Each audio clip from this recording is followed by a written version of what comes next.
Okay. Today we have with us Maria Munoz. She has worked with my brother since he's been about 4 years old. She's an SLP, which is a speech language pathologist. She's also the founder of Logos Therapy Group, which has been up for about 4 years now. They are located in Palmetto Bay. They do virtual and in-person treatments and evaluations. Maria has been a therapist since 2011, and she's also done some courses through Perkins for CVI. She sees kids in a variety of settings between PPEC, through in-home and at school. Anything you'd like to add, Maria? No, that sounded like an excellent introduction. Thanks. So, my first question is, when did you first learn about CVI? I think it was in school actually, and definitely working at the PPEC. So I just want to clarify that there's a difference between hearing about it and seeing it on a patient's medical record, and maybe, looking it up to see what that condition is and fully understanding how it can impact an individual and what we can do to help during therapy. I feel like we learn about the neurology behind it, like that the eyes are intact, but the brain isn't processing information. And beyond that, I didn't have, and I wasn't provided either, any other information, right? How different would you say is it to know about it like just through textbooks and then seeing it in person? Like what surprised you most? One of the most important things is that it can improve, right? That the person's vision can improve with appropriate intervention. I think that that was like a game changer, because when you see like a visual impairment, the first thing you think is that, okay, this is a disability that the person has for life and they're not going to be able to improve, right? So you just have to provide accommodations. With CVI, you have to provide accommodations, but it's to help the individual access their world and understand their world. And the more they understand their world and the more they understand what they're seeing, the better their seeing becomes. So I think that was a big game changer, right? It's like you're not assuming that that person is like stuck with that and that's it. Now your vision is, okay, how can I help so that they can improve and they can improve in all aspects of their life? Because what a person sees directly impacts how they function in their world, right? Think about, especially with your brother, think about something like interpreting even things that he hears, like voices. I was thinking about this morning. Like, if people are at your house, like I've often been talking to your mom, and we'll say things that are funny. So we start getting loud, right? So we'll start laughing out loud and speaking louder, because we think it's funny what we're saying. And Logan can't match what he's hearing with what he's seeing in our face, right? He can't distinguish our facial expression to match how we're talking, or he'll have difficulty seeing our body language. So he can't put those two things together. So now he starts getting upset, right? Or he'll start even crying sometimes. Like he'll think we're arguing. Okay, so I think that it's important to understand that how the CVI can impact our life and how important it is to provide the supports so that he can access that, like socialization and so many other things in his world, right? Yeah. What are some things you do differently to help them see the world or like, see it in a way they can understand? Okay, so with CVI, I want to repeat, right? And you're going to explain this in this project that you're doing. The cortical visual impairment, the eyes might be intact. And yes, some kids with CVI have vision problems in their eyes, but that level of visual ocular impairment doesn't justify why they're not seeing. So this is when like an ophthalmologist will suspect, right, that the kid has something beyond what they're the difficulty with their eyes. So some things that we can do, you asked what we can do to support, right? Is that was the question? So we have to think about how we can help Logan and other individuals with CVI understand, right? So it's not what they're seeing, it's helping them understand. So the way that we can help them understand, one of them is, we call this the salient features. So this is like an out loud description of what they're seeing. So let's suppose that we're showing Logan a picture of an elephant, right? He won't know how to distinguish a picture of an elephant from a picture of a bear because he doesn't understand it. And especially if it's something that's not concrete in his world, right? How often do we see an elephant? But let's suppose that that's part of a reading or whatever. You know, when I present him with, let's say, a picture of an elephant, I'm going to make sure that it's a real picture of an elephant, right? And not a cartoon. That's one of the things that I'm going to do. So what can he distinguish? Real pictures are better for him. So I'm going to make sure it's a real picture. And then I'm going to probably highlight in red or in yellow, in these colors that he responds to better, the salient features of an elephant. So when you think of an elephant, how is that different from a bear? Well, an elephant has really big ears, right? An elephant has a long trunk. An elephant has like column-like legs, a big body. So in a picture, I'm going to highlight in red the trunk. I'm going to outline it so that when I talk to him about the elephant, I'm going to say, well, Logan, an elephant has a really long trunk. This is the trunk. And I'm going to show him, you know, in the picture, and I'm going to have him touch it. Well, an elephant also has really big ears and, you know, all of these characteristics. And, you know, supporting with the thinking out loud, right? We call this metacognition, with the thinking out loud and the descriptions. We're helping him to understand now that whenever he sees something that has those characteristics that I've outlined, that I've described in another context, he'll be able to understand. Because remember how we learn. We learn just by being in our environment. Right? We saw an elephant in a book, maybe at school, and then sometime we took a field trip to the zoo. We see it on TV. People with CVI don't have that ability. They can't just learn from their environment. They have to be explicitly taught. So that's one of the things that we do. We describe. We do a lot of describing. We might do a lot of comparing, like how an elephant is different to a cat. Right? So this is one of the things. We do salient features, we highlight pictures. Another way that we support is how we present the materials. So with Logan, for example, we know that backlighting is important. What we mean by backlighting are like devices, like a computer or an iPad. This is important because the image is presented, let's say, on the screen, right? He has that illumination from the back. It helps him to access it better. How we present, let's say, words when we're teaching him how to read. Because imagine how difficult it'll be for a child to learn how to read, right?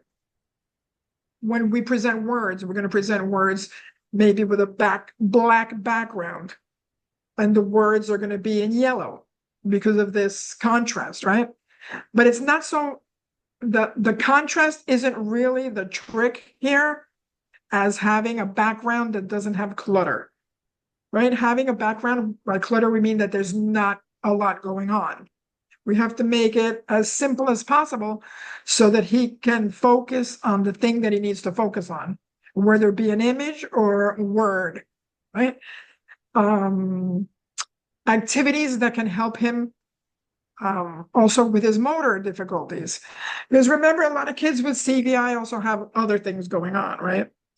Like with Logan, he has CP, he has cerebral palsy. So that affects his motor activities. So we make sure that we present activities that he can do with his with the hand that he has more ability to move around with, right? Let me see what else.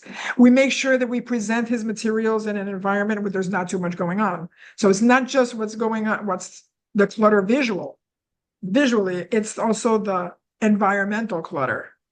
So if I want Logan to participate and to pay attention, am I going to have him in a room full of people? that's going to be a lot more difficult because now he has to pay attention auditorily and he can't pay attention visually. This is like, to give you an example of this is like when somebody's driving in a car, the radio's on, and now they realize that they're lost. So instinctively, what do? Turn off the radio, right? So you can concentrate, so you can focus. So that divided attention is really detrimental for Logan and for kids that have CVI. Like, it's not just about the vision, it's about the attention, right? So I'm trying to think of what else, giving him time to process, right? We call this latency. His processing time might be a little bit slower. So this is really hard with therapists, to wait. Like, instead of just talking all the time and giving him cues and giving him options, is it this or this? Give him time to think, right? To process.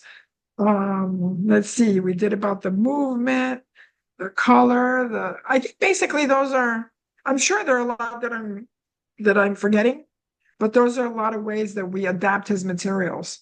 And just think about like the level of adaptation that has to go on, right?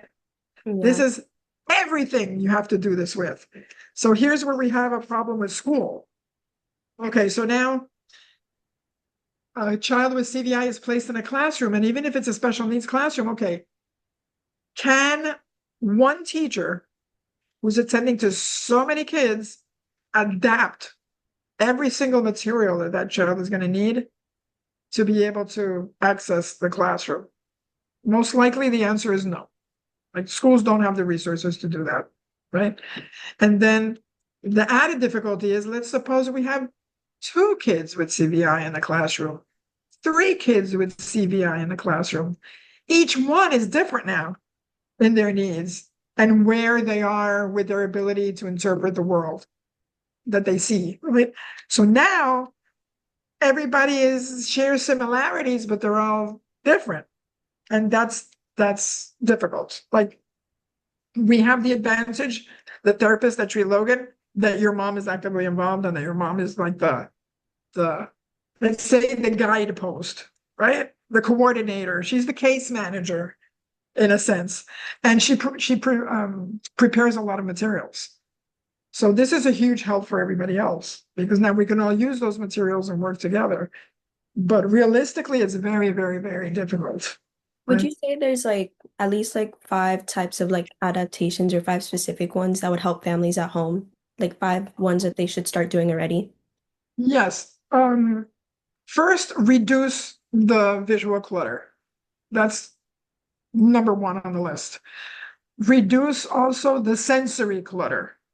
Like, if your goal is for the child to be doing a specific task, which could be something as easy as eating, right? Try to reduce what's going on around them, right? And this is where I started with Logan, with the feeding, with knowing minimally about CVI, but we can go back to that. So one of them is the visual clutter. So making sure that backgrounds are neutral, usually black. That if they're working on something, that they have some kind of specific task lighting and not light sources from all over.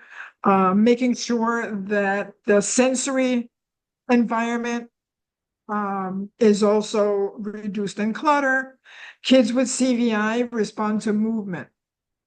But here's the thing, at the beginning of the CVI, of a child's CVI walk, they're going to need movement to attend to an object, right?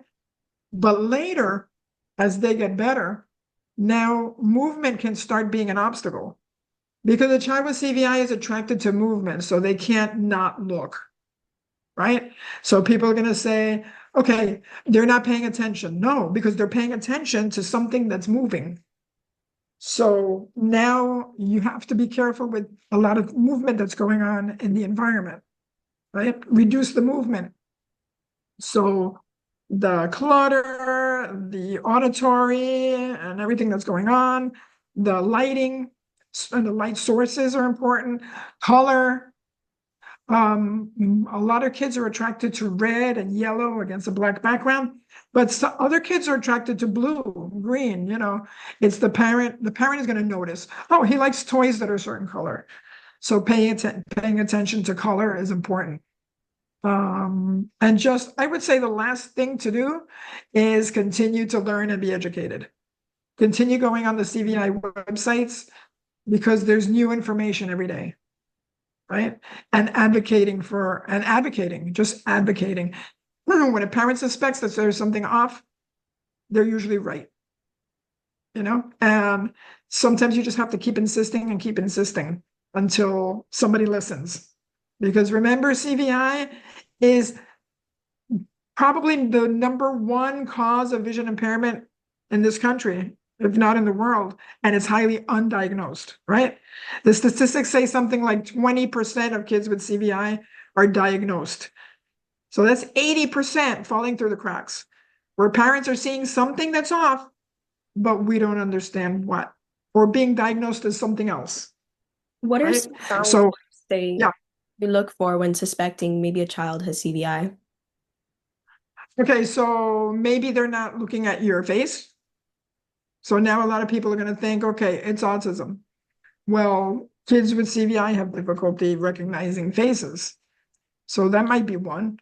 Another one is the child's condition. I think that's the first one, really.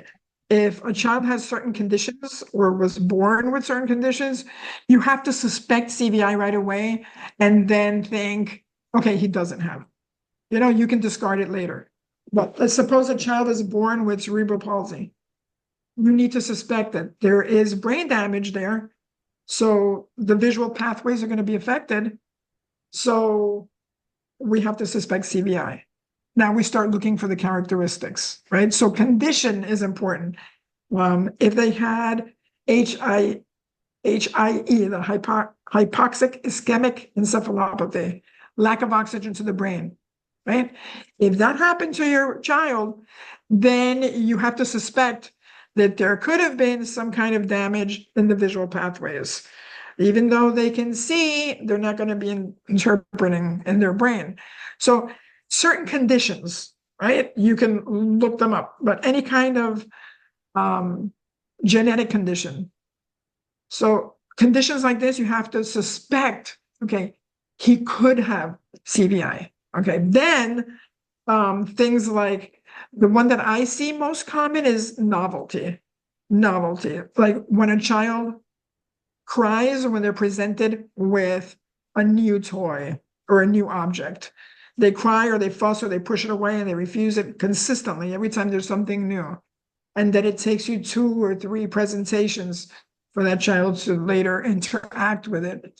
That's another characteristic. If you see that they're comfortable with the same type of toys, but you present something new, even if it's similar, that they just can't tolerate it, you can start suspecting CVI. If they do something like they look at the object, then they turn away and they reach for it without looking at it, that's another telltale sign. Okay. If they need movement to be able to pay attention, that's another sign. Preference for specific colors, the things that we talked about, But I would say if your child was already born with a condition, even something like prematurity, right? You have to look out for it. I'm not saying, worry about it. I'm saying to be aware that this is one of the complications that your child's condition can present. So to ask questions about it. And then again, to go online and look at all the characteristics and see, okay, does my child do this? Have I noticed that? That's kind of, different in my child compared to other kids, So basically that. Okay. For my last question, what advice would you give a therapist or other medical professionals who feel unfamiliar or underprepared when working with CVI? Okay, this is a great question. I would say mostly professional humility. That means, sorry about all the dinging on the phone. Professional humility. That means don't think that you know it all. You don't. None of us do, right? Working with a team is super important because what you don't know, someone else knows. That's the advice. Seeking out information, taking a class, educate yourself. Don't rely on what you know. Don't get stuck in, I always tell students that I have at my clinic, I tell them, steer away from the therapist and say always or never, because there's always an exception to an always and a never. I'm going to give you an example. Okay. So Logan, your brother, uses a communication device, right? It looks like a large iPad. And for people who don't know what it is, it's a speech generating device, right? It looks like it has a screen and it has buttons, and Logan can touch to produce different words and sentences, right? So one of the cornerstones of using augmentative and alternative communication is to model without expectation. So what does this mean? This means we tell the parent, model without expectation. Don't force the kid to use the device because then he's not going to want to use it. You just use it yourself, and they'll be watching and, maybe not watching, but they're listening and they're paying attention, and they'll eventually be interested and start imitating. Okay, with a child with CVI, what did we say? We said that incidental learning, like from their environment, doesn't work. You have to be explicit in your teaching. So if we're saying incidental learning that is not possible for them, then modeling without expectation isn't really going to work much. We can model so that the child understands, I'm going to use this to communicate. This is how you form a sentence. But for the actual use of the device, where the words are, you're going to have to do very specific teaching, right? Another one, the never hide words on the child's communication device because you're limiting their access to language. Okay. In a child with CVI, if you have an entire screen full of 80 buttons, which is what, a full screen would look like, that's what do we talk about visual clutter? There's too much going on there. So this is where little by little we hide certain buttons. We provide empty spaces, like as a visual anchor, so that the child can understand, okay, it's like a compass on their device, right? To the right of this blank space are these words, to the left of this blank space are these words. So the advice I would give therapists is certain things that we take as set in stone and never do this, always do that. You need to adapt, right? This is a condition that is different. And if we don't adapt to what we know, that child is not going to have access. So something like, if I don't leave all the buttons active and visible, I'm limiting their language. No, with a child with CVI, it's more like, if I leave all the buttons active and visible, I'm limiting their ability to communicate because they can't see it. Okay, so let me see. Just humility, right? And the importance of working as a team. This is where Logan's success has been. And again, this is because your mom is our clinical manager, right? It's when the team has a vision together and you can speak to the vision specialists and read their report. And you can work with the physical therapist or the occupational therapist or the behavioral therapist, or share videos and experiences. Super, super important. The importance of a team. No person is an individual island. Yes. Thank you, Maria, for coming on today. It's been awesome, and thanks for the opportunity.